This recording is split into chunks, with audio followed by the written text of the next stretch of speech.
Hello and welcome to Legacy European Tour. We're here in Bologna playing Modern, and there are 650 players here.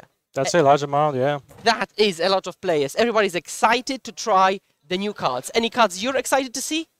Oh, I'm pretty excited to see what the impact of the new set that was just released a few weeks ago, Tales of the Middle-earth, Lord of the Rings, right? With the big card of the set being the One Ring itself, and it making a lot of splashes on Magic Online. Kind of curious to see how it's going to translate into this paper tournament, what the players are going to bring, what changes to the existing archetypes are going to show up, and what we're going to experience. Yeah, awesome. So let's try to find out in round one. We've got players ready to play, and the first matchup, player matchup, is Andrea Mengucci versus Giakin Rika. We've got Affinity versus Scam. So this is not a matchup you see often. Yeah, yeah. Scam is a pretty popular deck, right? Scam is like a tier 1 deck that you see very often. Affinity, on the other hand, it's a little bit more under the radar. It's not very common nowadays. So it is pretty hard for me to speak with great confidence about the deck's matchups, but certainly tools like a whopping 8 copies of Draw 2 effects with Affinity, right? Podcasts and Thought Monitors are going to mean that you're going to have a lot of card advantage available. And you can grind through red-black's removal. So while like Fury with Undying effects can definitely be a strong tool for Andrea, I'm not sure who is going to be favored. Yeah, and we see already Ragavan turn 1, but its plans are foiled by Memnite, and they're foiled back by Orcish Bowmaster. So what does Bowmaster do? Yeah, Bowmaster, one of the new cards, one of the big impact new cards from Lord of the Rings. When it enters the battlefield, it deals 1 damage, so it's perfect at dealing with Memnite, right? It also triggers whenever your opponent draws extra cards, which is actually perfect against Rika's deck with 8 copies of Draw 2 effects, right? This is going to be pretty punishing if that ever is going to happen. So I've got a broader question. Why do you think Andrea brought Scam instead of Murktide? Like, he'd been championing Murktide for, I don't know, like for years now. You know, every Friday on stream, right? Just, you know, saying how Murktide is better than Fair Breach, Combo Breach, and all of other possible variations. Why not today? Why Scam? Well, it seems like for some reason he probably thinks it's a better choice, right? It is true that Murktide is probably worse positioned than it ever was, with Orcish Bowmasters being an excellent foil to Ragavan. It's pretty hard to attack through the Bowmasters with Ragavan. I mean, at the same time, we see Andrea with literally the monkey still just in play, so maybe that is not the strongest argument, but there's many problematic cards like the new Mana Dork, the Lighted Halfling, granting uncounterability to legendary spells, means that the card counter spells probably at its lowest that it ever was in Modern, so it makes sense that Andrea chose to instead focus on disrupting his opponents with discard spells rather than counter spells this time. Yeah, and right now we see getting into the red zone, attacking for 3, 5 for 6, and exiling Thoughtcast, which is actually made cheaper thanks to treasures which are artifacts. Yeah, that's pretty funny. Andrea can actually cast a Thoughtcast for just 3 mana with 2 treasures in play. So that's like a pretty funny thing, and certainly that's probably a pretty attractive play. Like Andrea probably heavily debating if that's better than whatever he had in hand. So can you explain to us actually how you can both play it for blue with a treasure and still get the discount? Yeah, it's a little bit unintuitive maybe at first, but the way you cast cards in Magic the Gathering, you first announce your intent to cast your spell, lock in the appropriate cost that you are going to pay, which in this case is going to be 3 mana because it's going to be discounted by the 2 treasure tokens in play, and then even if you sacrifice 1 to produce the blue mana that you need to play the cards in the first place, you're still fine. You still pay 3. It's very common with Emery as well, when you lock in the cost of Emery and you sacrifice a treasure to play it. So now we see a bit of a grief action. So we're scamming on turn 4, but still pretty good. And I think Rika is left with just a land. Yeah, a Tapland at that, which is really rough with his Urza Saga, right? You really, if you want to get back into this game, you would really want to make a construct right here, to make 2 constructs, fetch something nice with your Urza Saga, and then stabilize. But missing out on that construct on this turn is probably pretty crucial. Andrea has a pretty commanding board presence at this point. So again, getting into the red zone for a chunk of damage. Yeah, Grief has just 1 counter on it. And we're counting it's 4 plus 3 plus 2 plus 1, while Rika already at 12. And now even if he untaps, he has to tap out for just a single creature, which is like a 3-3. You find something, it becomes a 4-4, but I cannot really see him coming back. Yeah, especially with Orcish Bowmasters cutting off the... Yeah, Andrea can do it again, like no issues. He can definitely just cast his Thought Monitor if he so chooses. But yeah, certainly with one of the major ways that the Affinity deck will come back from a board state like this being its draw spells, right? The Thought Monitors, etc. Orcish Bowmasters really dampens the potential for the comeback. The main artifact deck that people play nowadays is Hammer, right? Do you see any upside to playing Affinity over Hammer? Maybe some specific meta games, specific decks you expect? Well, the strength of Affinity is mostly lies in its ability to draw a lot more cards than Hammer. Hammer is a bit more like Infect in a way, where you are trying to find at one spot and just hit your opponent, preferably defeat them in one swing, in one attack with your creature. With Affinity, you're much more focused about on making big constructs and then drawing lots of cards with your draw 2 effects. We also see 4 copies of Cranial Plating in Gianluca's deck, which is also a payoff for just drawing tons of Mem Knights and similar cards. So yeah. I think it's a bit of a slower, less explosive. It's kind of funny because like Affinity, you think of it as the explosive deck, but I think it is less explosive in a sense and more resilient to removal and interaction. There are also very few decks that can create such big constructs like this deck that can, right? Yeah, it's probably the biggest. Almost all the lands are actually artifacts, right? Everything you play is an artifact, contrary to Hammer, where, for example, Stoneforge isn't an artifact, right? Yeah. Pure Steel isn't an artifact. Here, I'm just double-checking, just literally, like, 1, 2, just Sagas aren't, Thoughtcast isn't, of course, but, like, all the permanents, almost, are actual artifacts, so those constructs can be, like, 5/5s, 10/10s. Exactly. In Hammer, you sometimes struggle to achieve Metalcraft. That's, like, a big ask sometimes. You have to go out of your way to make sure that you are going to have enough artifacts in play, enough Springleaf Drums or Mem Knights to actually be able to use the free equip ability on your Pure Steel Paladin. This deck rarely has issues with Metalcraft. If it has issues with Metalcraft, then things are going very, very, very poorly. Yeah, and there is one card this deck really wants to turn Metalcraft on for, and that's Galvanic Blast. Like, it can end the game just in a blink of an eye, right? Just double blast you for just 2 mana. So players are shuffling up. They've just finished sideboarding. I think I saw Andrea signing in some Thoughtseizes. What do you think of that decision? What do you want to snipe with a Thoughtseize? The draw 2 effects are like a really good thing to just discard, right? Otherwise, your opponent will possibly run away with the game. So kind of want to hit them early where it hurts and don't let them develop too hard, because once the Affinity deck gets the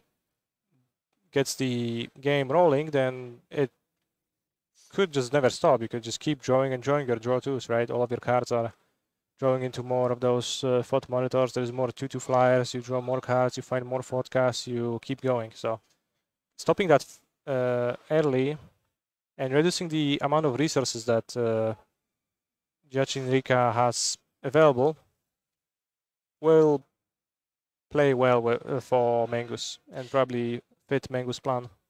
What I can see is Metallic Rebuke in the opening hand for the Affinity player. So a card very disruptive, improvise, which is another way to take advantage of the artifacts you've got in play. What do you think of this card in this matchup? Yeah, it's an interesting choice. It is certainly effective against some of the more expensive cards in Andrea's deck, like maybe Seasoned Pyromancer or Fury, if Andrea ever casts Fury for the full 5 mana. It's probably not going to look very great this game, as we see Andrea performing the namesake action of the deck, the so-called scam, as some like to say, a 4/4 double striking Fury against just a tapped land. Andrea does that even though there is no creatures in play. He just wants to get the beater. Ooh, that's a good Ooh. exchange.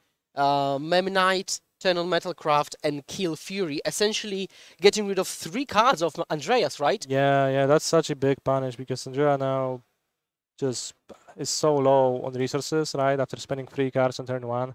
So that will probably change the effectiveness of the Metallic Rebuke, because now the game is gonna go longer and Andrea will be looking to resolve some more expensive spells. And Orcish Bowmasters again coming down, killing a creature. Would you consider siding out some number of Memnites if you know the opponents on Bowmasters? Yeah, it might make sense. It might make sense if you can reduce the amount of one-toughness creatures in your deck. Then it seems like it is a strategy that you could go with, because it's a very punishing play. Yeah, right now I think we'll see Ether Spellbomb and then hold up Rebuke, which is pretty passive, admittedly. I think I saw Thought Monitor as well, but we're a bit... We have to tap out at this point to Yeah. actually play it, which is pretty slow. So yeah, Andrea bashing in for 2.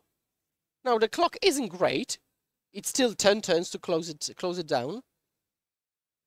Orcish Bowmasters has Flash, so bouncing it with Ether Spellbomb doesn't accomplish much. You probably don't want to do that, yeah. And the Ratchet Ratchet Bomb.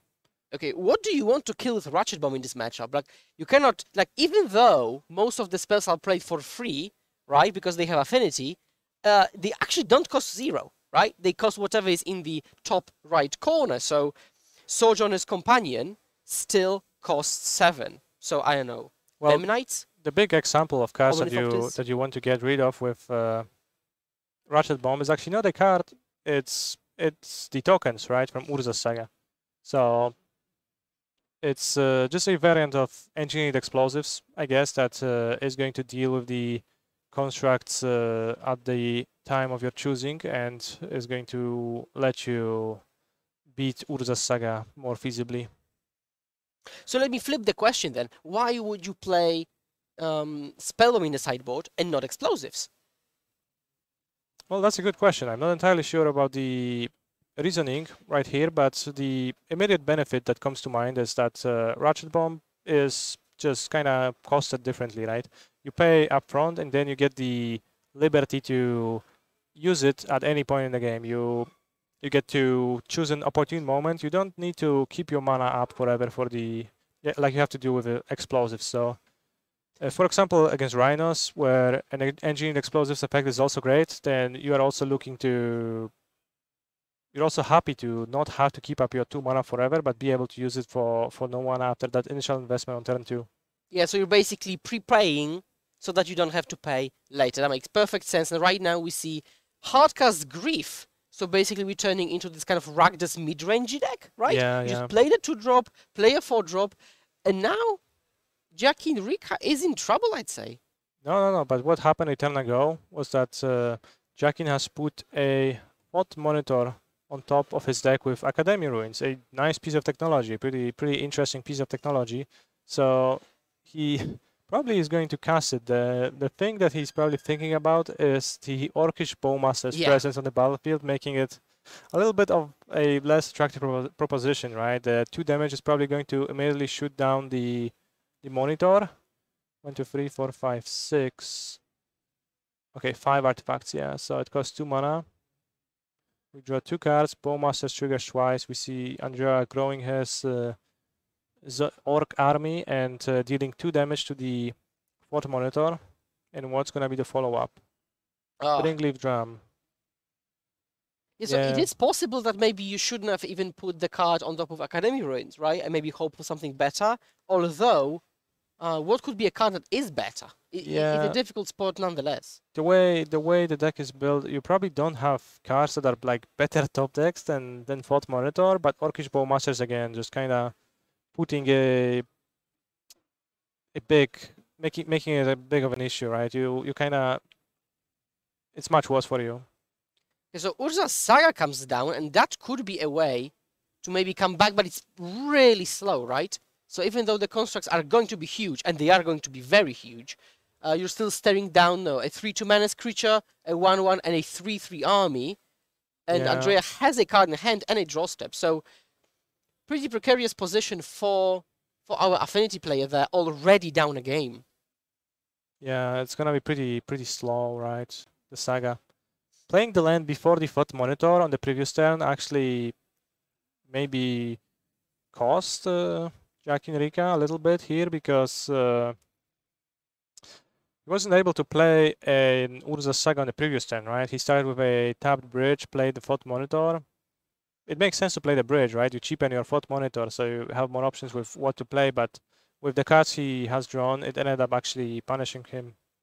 Yeah, and now we saw Takenuma actually used for 4 mana to bring back Fury, and Fury will not only kill Patchwork Automaton, I think, oh no, we don't have the requisite mana, but it's still a 3/3 double striker. Ether Spellbomb, bouncing the army token, because it's a token, it doesn't come back, it's actually got rid of, Yeah. and Rika will get hit for 3 down to 6, and he's on a turn 2 clock off of Grief alone. And Andrea is deploying a Blood Moon. That's an answer to the Urza Saga. Yeah. Blood Moon and Urza Saga have got a very weird rules interaction between them, but the end result anyhow is that Blood Moon enters play, Saga goes into the graveyard. Yeah. That is because Urza Saga becomes a mountain land with no abilities, but it retains its typing. It's still a Saga. And as per rules, Sagas that have reached their ultimate chapter go straight to the graveyard after that chapter resolves. So since it has no abilities, it has no chapters, so by definition it has resolved all of the chapters, so it goes to the graveyard. And now we see Thought Monitor getting, I assume, played, but in order to play it, you have to have blue. In order to have blue, you have to tap your only creature. Yeah. This is the same Thought Monitor, right? Just put on the top of the deck with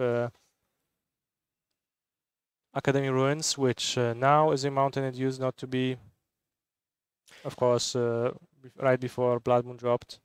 Yeah, there might be a question of whether the lands retain the artifact type. Do they? They do, yeah. The artifacts still remain artifacts, so that is one thing that could bring happiness to Jet in this spot. But as we see, two lands in hand, and Mengu account 6 power versus 6 life points, so that's it. And a handshake. Andrea Mengucci takes it down very fast, actually. It was like a 15-minute set. Yeah. So we can head down to our backup feature. We'll see whether players are maybe shuffling up or mid-game. Yeah, Andrea took this game like fairly swiftly. He had a few sideboard cards in play. He played a Blood Moon at an opportune moment, and we see another match. Yes, that's Jędrek Schmidt versus Philip. And so we see green-black Yawgmoth on one side, and Izzet Control. Now, Jędrek is known for playing Murktide, right? Without DRC, with or without Ragavan. But what do we see there? Yeah, we see a pair of subtleties, 2 Considers, a Steam Vents, and the One Ring, the marquee card of the new set, I guess. And it seems like Jędrek went... It says Izzet Control as a descriptor of the deck. It seems like Jędrek went with a more control-ish approach. Indeed, it does make sense the way we see this hand layout. We have a hand of 3 spells, right? The subtleties. And the One Ring, which is like an enormous giant card advantage tool. And for all of you asking in chat, yes, this is TSP Jędrek or TSP Jędrek from Twitch and from Twitter, from Mystical Teachings as well. So, we've got Mengucci dropping Murktide for Scam. We see Jędrek dropping Murktide for this deck. So we discussed the reason for switching into Scam. Why would you play this kind of one ring control approach? Well, the one reason could be that you think that the One Ring is an extremely powerful card and you'd rather play with it than against it. So that is probably at least partially what was going through the mind of the creator of the deck when Jendrik was preparing this this build. And on the other hand, what we have seen on Magic Online with the One Ring, the deck that has risen to prominence the most was 4-color. You could call it elementals. It's not really elementals at this point. It's just 4-color generic powerful cards. And 4-color traditionally is not a trivial matchup for the Merktide deck, so you maybe want to avoid Merktide if you think you're gonna play against such builds much, and if you think you're gonna be better positioned against decks like this with your own the One Ring for immense card advantage, then that is probably a reasonable route to take. And now we see the One Ring, but not from Jendrik's side, but from Yawgmoth's side. Okay, Yeah. so the One Ring menace continues. Is there any good reason to play it in Yawgmoth, except for the fact that this card is really good? Well, the reason is, well, That's the reason. You basically said it, right? You basically said it. Like, Yawgmoth is a combo deck. It is nice to have powerful backup plans, and it is nice to have powerful draw engines in your combo decks, because they both help you win games that you are otherwise struggling to, and they help you find your combo in games where like both players have lots of resources, etc. So the One Ring in Yawgmoth seems to make sense to me. Also, Yawgmoth is a deck with many mana dorks, so you frequently have lots of mana available, which is good if you're trying to ramp out to a 4-mana play. Like, it is modern. Oftentimes we don't play 4-mana cards in modern at all, so certainly it is nice to have some mana acceleration paired with it. Yeah. And so, okay, now we're switching dice so that it's a bit easier to read. Young Wolf, Ignoble Hierarch, and we see Yawgmoth. So the other, let's say, the other 4-drop for the deck, but it eats a counterspell pretty swiftly. Yeah, snap counterspell. No ring for Jendrik, so he's not gonna be able to match the card advantage from Philip's ring, and it also seems like he's not really gonna be able to punish the lifestyle discrepancy, right? With no boards, with Philip still on 13 life points, there's gonna be a bit of an issue for Jendrik to deal with that, right? You just tap your ring, draw 3, next turn you draw 4. And the thing is that even if the Yawgmoth player deploys like 1/1s and 2/2s, if they keep coming, you can't stop it, right? If they keep coming every single turn. Yeah. Well, that's card advantage, right? If Jendrik has like draws 1 counterspell per turn and Philip draws 3 young wolves per turn, then you can't counterspell all of them, and you have to deal with them somehow, because otherwise they will eventually attack you down. So let's say Jendrik plays the One Ring and the Yawgmoth player wants to go off. Is it possible? Is it possible for the Yawgmoth player to actually combo kill with Jendrik's protection, the One Ring protection? The protection from everything, yeah, the trigger. It depends. There is a few ways to build Yawgmoth right now. I guess ways to build, like in regards to the win condition, right? It depends on whether the Yawgmoth player prefers to play with traditional Blood Artist, which targets a player with its trigger, which is not possible through a protection from everything trigger, or the other option of Zulaport Cutthroat, which is also something that players might choose to do. If you have Zulaport Cutthroat in your deck, that bypasses protection because it affects each opponent, I believe. Yes. Another way for Yawgmoth to win through the ring's protection is just to wait until your opponent's upkeep and then do your thing. Then even if your creature of choice is Blood Artist, then you're still going to be able to drain your opponent endlessly. Okay, we see now even more cards drawn, and we saw Jendrik just play Subtlety, just empty Subtlety, just to play a threat, which can both attack, close the game in like 4 turns, or be on the defensive against this menacing young wolf attacking with Exalted. Yeah, it seems like it stayed on the defense. Jendrik just wanted to spend his mana to get something onto the board and not to fall too behind. So in this position, would you rather be on the left or on the right? You mean in the left player's seat or right player's seat? Oh yeah, well, certainly I feel like Philip is ahead, right? He has the card advantage. He already played the second ring because the first one was starting to getting a little bit risky, right? With 4 counters a must on it, I believe. The second ring gave him another round of protection and drew 3 new cards by now. He's on 12, so that's like a good amount.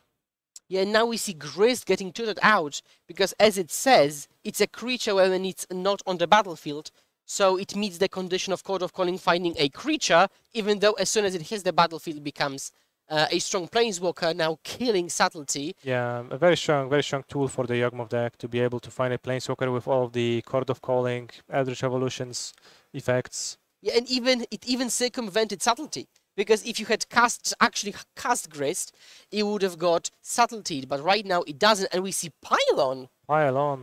That's a powerful removal spell from the limited format, certainly. Kill a creature, Surveil 2, so a bit of card selection there. This is a closed decklist tournament, so Philip doesn't know exactly what is in Jendrek's deck, and it is fairly reasonable to suspect that some Murktide regions might be there. Pylon would serve as a great answer to that.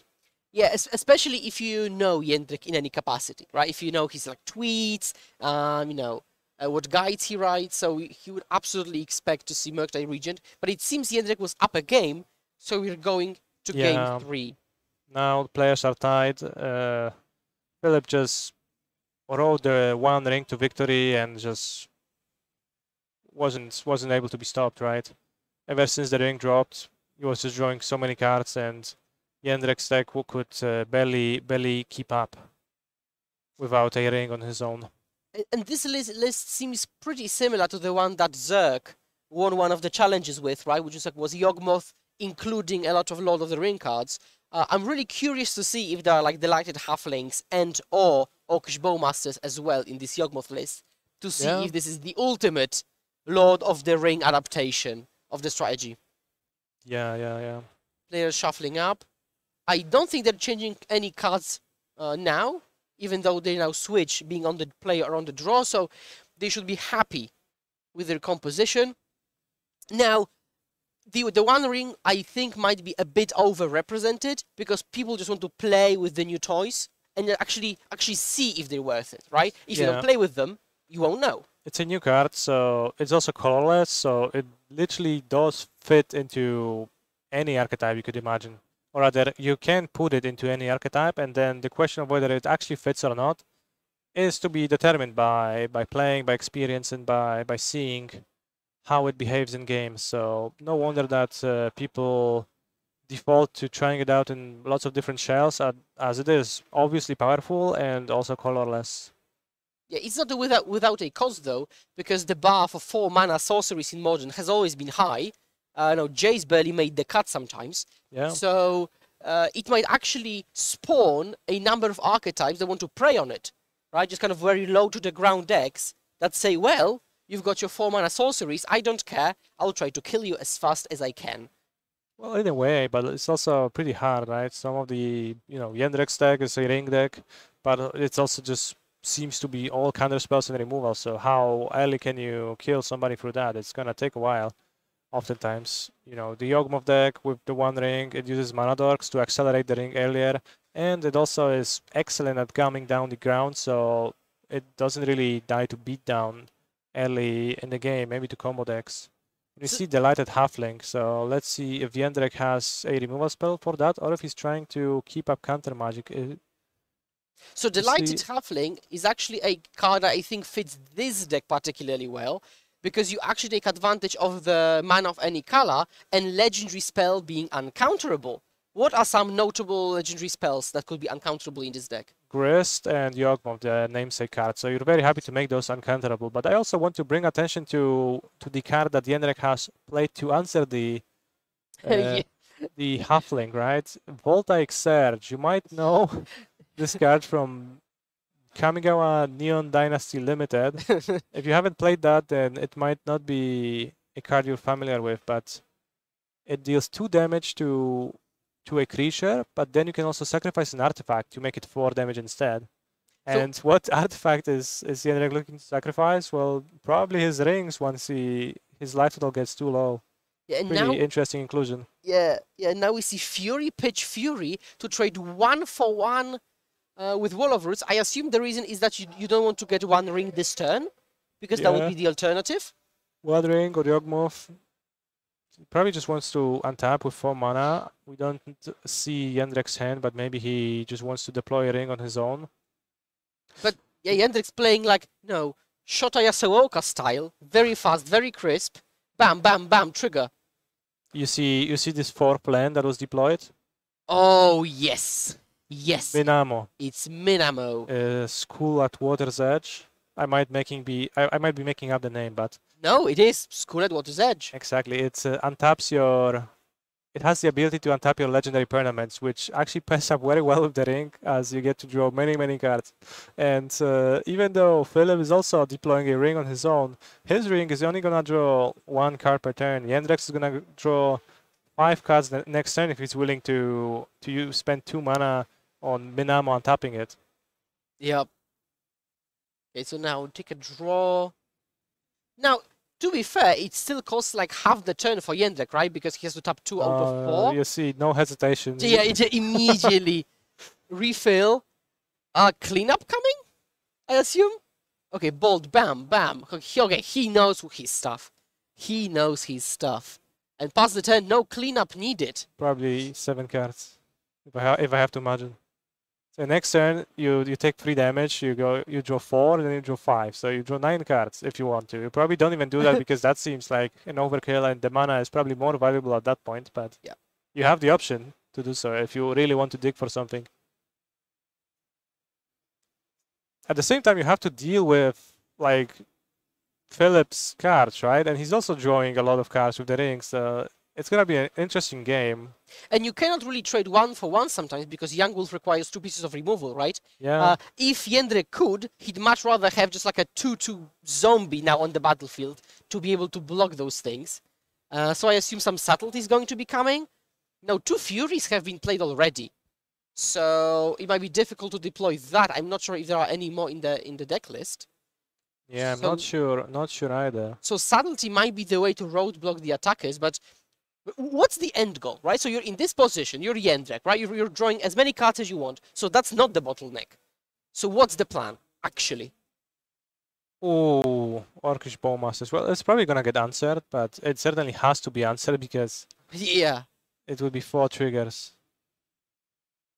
Yes, 4 extra triggers on top of the enters the battlefield one. Yeah, so coming back to my question, what's the end goal, would you say? How would you sculpt the game? To what direction would you take? So what the Jendrik looks to do is to first make land jobs, second find a win condition of some sort, which we don't fully know what it is right now, and protect himself from anything. So even though they're both, like, when they both have lots of cards, I think it actually favors Jendrik because Philip's cards are going to be like Grist, Chord of Calling, Yawgmoth, the threatening ones at least. And if you deal with them with Counterspell, for example, you're trading at mana advantage. So if you subtlety something, you're very happy. You spend 0 mana on answering a 3 or 4 mana threat. So I think the mana advantage was going to favor Jendrik a little bit. Yeah, now we see another ring being deployed. So that's one of the most popular ways to get to not lose to your own ring, right? Because Jendrik is at 9, and he would take 4 damage on the upkeep. So he plays another ring, gets protection, doesn't take any more damage. I'm curious if he even taps it end step, because he might not, depending on how much he values his life total. Also, Bowmasters is a little bit scary. Yeah, exactly. If you do that. I think the actual endgame of Jendrik is deploy subtlety and just try to ride it to victory, which might be difficult. The opponent's at 15. You have to keep dodging like Grist, and a single Yawgmoth minus counter, cuts your clock by a lot. But I think that might be the end game. The interesting thing is that the Jendrik fetched a Steam Vents right here, right? With I believe it was a Bolted Delta. or Florestran doesn't really make a difference. So that's like his 4th red source, which is a lot of red sources. So he might be setting up for something, you say? Yeah, might be. There is no way that this blue-red deck has run out of basics with just 2, unless he's drawn all of them. Yeah, but then you could play the basic instead of like taking 3 extra damage when your lifestyle is probably something that you're interested in protecting. Yeah, and just as I said, that subtlety is one way to close the game. With Yawgmoth on the battlefield already, your subtlety isn't surviving. So I'm really not sure how this game is going to go. Yeah, and importantly, Philip has a pair of Young Wolves on the board, right? Which is with Yawgmoth is the Yawgmoth's Bergen combo, where you can pay 1 mana to effectively, well, 1 mana, one life point to draw a card every time you go through that iteration of the loop. You sacrifice your Young Wolf, you put a -1/-1 counter on your Young Wolf with the +1/+1 counter, therefore cancelling the counters, and your Young Wolf #1 is then ready to be sacrificed, targeting the other one, and you just keep repeating that.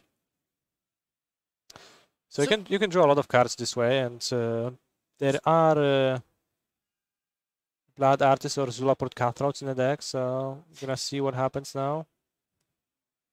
Yeah, and I think we might see, if there is a Zulaport Cutthroat, this might be actually over. Yeah, it's the Cutthroat. It's not the Blood Artist, and Jendrik had the ring protection on the battlefield. Yeah, and we see the fist bump. And so, Golgari Yawgmoth wins this one. And interesting, the One Ring Mirror. And some people can say it is boring because it's the One Ring Mirror, but actually it changes the way you think about card advantage, because assuming everybody has all the cards in the world, what happens now? What happens now? Yeah, it changes the texture of the game a lot, that is true. It was an interesting game to see. We've seen that towards the end of it, Jendrik's hand seemed to be mostly lands and like a Consider and a Lightning Bolt. So it seems like despite card's advantage being on his side, card quality didn't really follow, and he flooded out a little bit. And now we see Rhinos versus a deck that you've played a lot and I've played a lot, which is Grinding Station Breach. What do you think of this deck? Yeah, it's a pretty cool deck, and it's a deck that I certainly enjoy playing. It is a good time. And I think with the Lord of the Rings inclusions into Modern, it's slightly better position than it used to be. Both the combo being a little bit better, and the One Ring being a card that you can fit into the deck and be fairly effective. It's pretty good at drawing you into your payoff cards, into your combo cards. Lets you assemble your combination fully. Now that we see Ledger Shredder on Matteo's side, do you think that he might not be playing the ring? Or maybe it's like a version with, let's say, 1 to Shredder's main? I know you have also been playing like 1 or 2 in the sideboard, right? Yeah, I've enjoyed playing low amounts of Shredders in this deck. It's pretty cool. Like it's a nice card. It didn't survive for a long time. It got disputed, yes. yeah. This matchup resembles this legendary money match, right? Between Rhinos and Breach from Oliver Tomiko and Jesse Robkins, which happened, I think, like a month-ish ago. Very close set. And here it seems like Rhinos is up a game. The Rhinos player is the one who has 10 power on the battlefield. So yeah, not a great position for Matteo. It seems the construct is just a 3/3, so you cannot block this turn. You can block the agent, I guess, and take 8, go down to 10.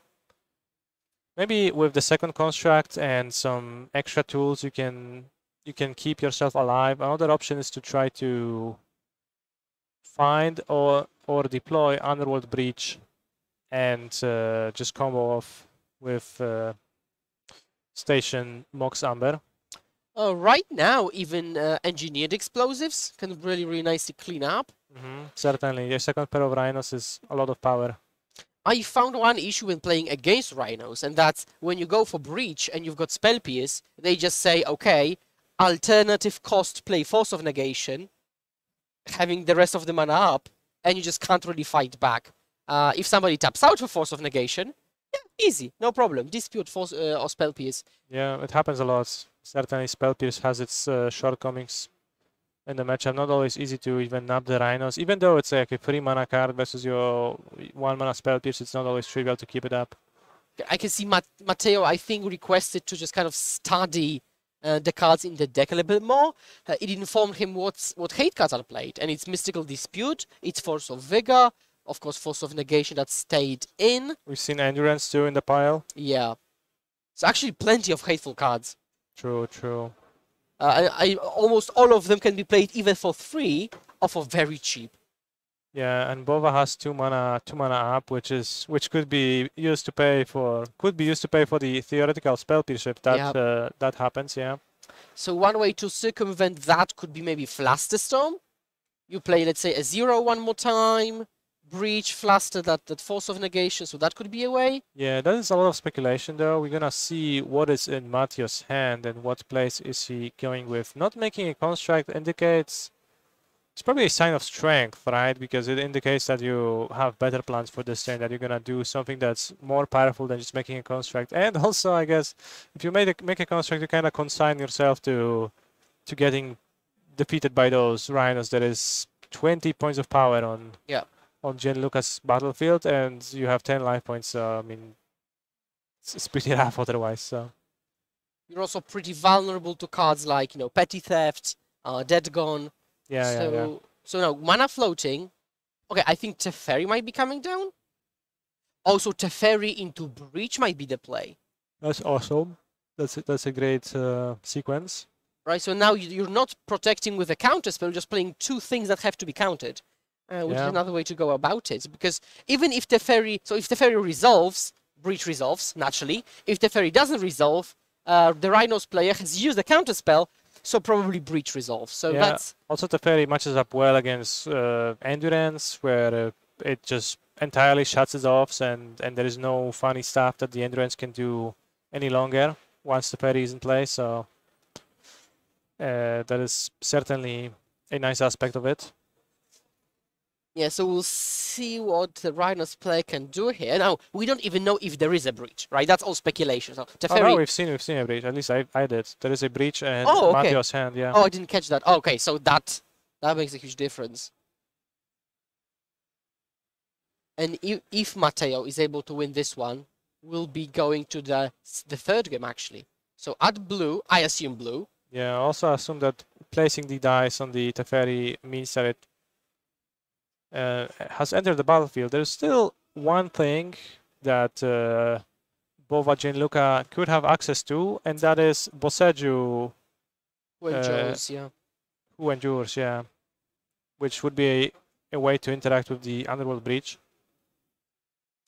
That would be very annoying. Now, what's the best moment to play Boseju? Would you just wait for the first time you get priority and then Boseju? And what would you Boseju?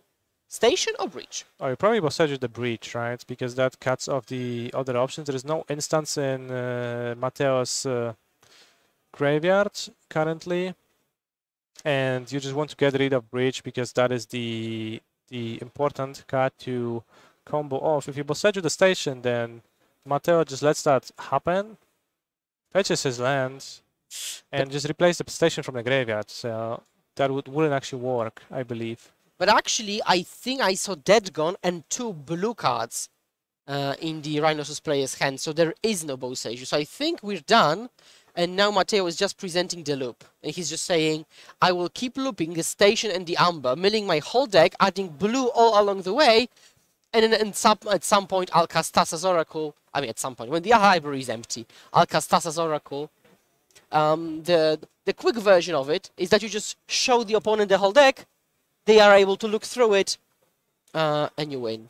Yeah, certainly Matteo going through the combo rather meticulously, perhaps asked by Gianluca to do so. But as you said, the short version is that you just mill free, add mana, mill free, add or rather you mill 3, exile 3 from your graveyard, add mana. You could like keep repeating that, and now we see the shortcut version. Yeah. Although Matteo is still skipping the station untap because it's yeah, okay, that doesn't really change much. Although sometimes it changes. It changes much. Typically you want to respond to the untap by sacrificing something else, so you always end up with an untapped station if possible. Yeah. That depends on the starting position that you started in. It's not always trivial to do, not always possible to do, but oftentimes it is what you're looking to do. Okay, so we've got Thassa's Oracle. Okay, we've got a reader. Let me put Thassa's Oracle on the screen. Yeah, Gianluca making sure that the words you win the game are present on Thassa's Oracle, perhaps. And they indeed are. Now, there aren't many Thassa's Oracle decks in Modern right now. I think before Breach there was like Ad Nauseam, which played Thassa's Oracle. Yeah, Ad Nauseam. Thassa's Oracle was actually pretty big buff to Ad Nauseam. It's a deck that doesn't really exist much nowadays. So people who only started playing Modern in like the past year or so might probably not be even familiar with the concept. And it is also pretty interesting that for the like last year or so of existence of the Ad Nauseam deck, it actually only ever played one Ad Nauseam in it. As a tutor target, while it was more so focused on the combo of Thassa's Oracle with Spoils of the Vault and Angel's Grace or Firex and Unlife, which lets you mill your deck. You also get to name a funny card with Spoils of the Vault, right? Which lets you name a card and search for it in your deck, or rather exile cards from the top of your deck until you find it. So there's been printed many options which you could use to poke a little bit of fun at your opponent. Like in Kamigawa Neon Dynasty, there's been a common that was called "You Are Already Dead." That was a pretty good choice. Yeah, it was. And so I've got a piece of maybe trivia or trivia type of question for you. So let's assume I play the One Ring and I say I gain protection from everything, right? I sit back, pass the turn, and my opponent mills their whole library and they play Thassa's Oracle. Who wins or who doesn't win? Well, Thassa's Oracle takes place. You win the game. Protection does not impede that in any way. Yeah, protection stops you from getting targeted, dealt damage, being enchanted, or being equipped.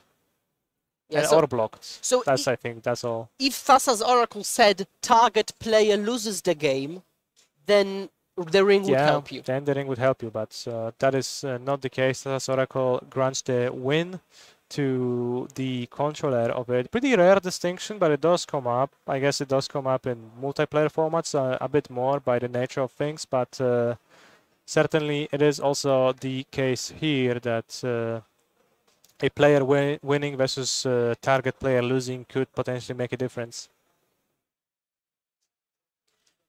In the past, Breach decks also played Grape Shot. If I remember correctly, you played Grape Shot a fair lot, right? Yeah. So with the One Ring present, at least for now, would you consider playing Grape Shot again, or is it too much of a downside? I think the ability to win through your opponent's protection trigger is fairly valuable, and that is how I would build my deck if I were to play Breach, which I did lately. I enjoyed playing Breach lately a little bit. I was using Oracle as my win condition because the metagame, the One Ring's existence, and a few other factors seem to point towards a place where I am more comfortable having the Oracle as an easier and basically more reliable, right? Yeah, more reliable way to win rather than Grape Shot, which comes with the upsides of being a slightly better card to draw or a card that lets you Companion Giganta. Yeah. So I guess it's just slightly better in matchups like Murktide maybe or Scam, yeah. Yeah, another thing is that when the opponent plays the ring, they get this kind of, in this case, false sense of security, and they're tapping out for something they should not have tapped out for. And now we see players, I think, keeping their hands. Matteo is on 6, it seems. And one person in chat asks why Matteo may have sided in Huerta against Rhinos. Is it the Blood Moon? Blood Moon is an option. I've seen Rhinos decks with Leyline of the Void before. It's not very common. Like Endurance is typically the go-to graveyard hate, but sometimes people play a bit more on top of that. And I think that's it. Blood Moon and Yeah. Leyline. I saw EE. I saw a Fury as well in Matteo's sideboard. Do you want to Fury for alternative cost just to cut the clock in half for the opponent? Or is it more of like a prolong the game hardcast Fury type of situation? Certainly, you're looking much more towards the 5-mana version, as it does trade with like an entirety of a crushing footfalls. It kills one of the rhinos with the enters the battlefield trigger, and it deals with the other one in combat. Just pitching to deal with one rhino is a little bit.